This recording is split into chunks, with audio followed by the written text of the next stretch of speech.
Hi, everybody. It's Ann Moratto. I am sitting across from my friend Julia Pettis.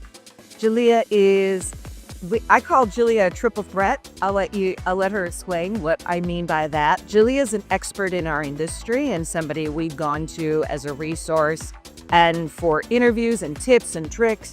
And she's an educator. She's an artist. But I'm going to let you, Julia, tell us a little bit about yourself. And then we're going to dive into some questions about marketing and the beauty profession. Awesome. So I like to refer to myself as a perfect mix of beauty and brains. I'm dually licensed both as a hairstylist and an esthetician. I've been in the industry for about 18 years now. And I wear a lot of different hats. And I'm thankful that each hat has kind of really blossomed into what I've developed my beauty career to look like. So I'm based in Phoenix, Arizona, but every month I'm always out of town somewhere, whether I'm doing hair on set or makeup for a commercial or educating. That's, my love. That's my passion. That's my love language for sure.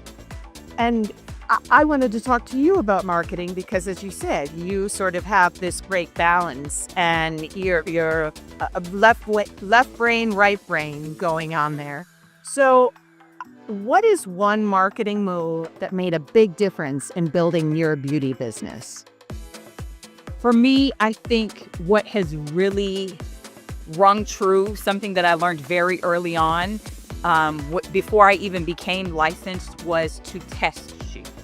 So in doing that, I was working with hairstylists, I was working with photographers, I was working with models to put together series of images.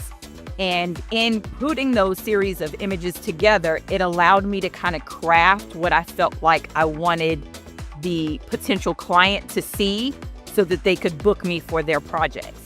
So I really, really focused on things that were very commercial in tone. So something like that you would see for an ad campaign for a Nike or an Adidas. Like I would put out those types of test shoots as proof of concept that I could really land that role, whether it was for makeup or hair. And that has really helped me in building my portfolio, in building my brand. And it's helpful because in those test shoots, you're not, it doesn't cost you anything, but it's also showcasing your skill set so that people get an idea of who you are and what you're able to do. And you're building those relationships too with those photographers and those people who are going to be putting together shoots in the future. I love that. Yeah, 100%. What advice would you give to other beauty pros who feel sort of overwhelmed by marketing? Just even the term might kind of turn them off. Yeah, I know. It can be a little overwhelming. And I think that social media is a double-edged sword. But I think that it's very important if you're going to use social media as a part of your marketing to be very intentional in starting small. Like pick one platform that makes the most sense to you and really focus and hone in on what works on that particular platform. Whether that's LinkedIn, whether that's Instagram, whether that's Facebook, whether that's TikTok, any of those. But like pick one and really get strong in that area before you start kind of navigating others, because it can become very overwhelming. But you want to really try to build your voice and just kind of start small in that area. And then that way it feels more authentic to you. I like the build your voice advice too, because if you are just throwing spaghetti against the wall, trying to see what sticks instead of, intentionally taking some time, creating content that feels like it's really coming from you, but speaking to that client that maybe you want to attract. So how do you approach marketing on social media without feeling salesy? I use that term because that is what I hear some people say turns them off, that they're not comfortable, feeling like they're constantly pitching themselves. And that's important because you don't want to feel like you're constantly pitching or sounding salesy. So my approach personally is I like for it to sound more conversational. That way it rings true to who I am. Like, I want the individual that is the end user to read through that and say, oh, she's talking directly to me. So you can do that by showing behind the scenes, by showing some of your processes, by offering tips and tricks.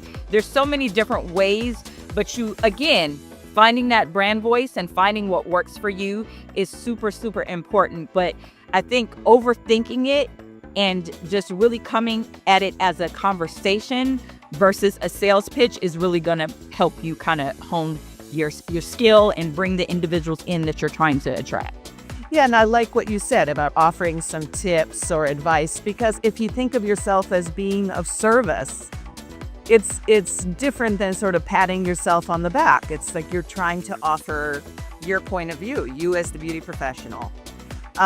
Julia, I didn't mention all the awards, all the accolades, all the things that you have gained in this industry, but I love hearing how they sort of started from you just putting your work out there, and now being that editorial artist on the shoot.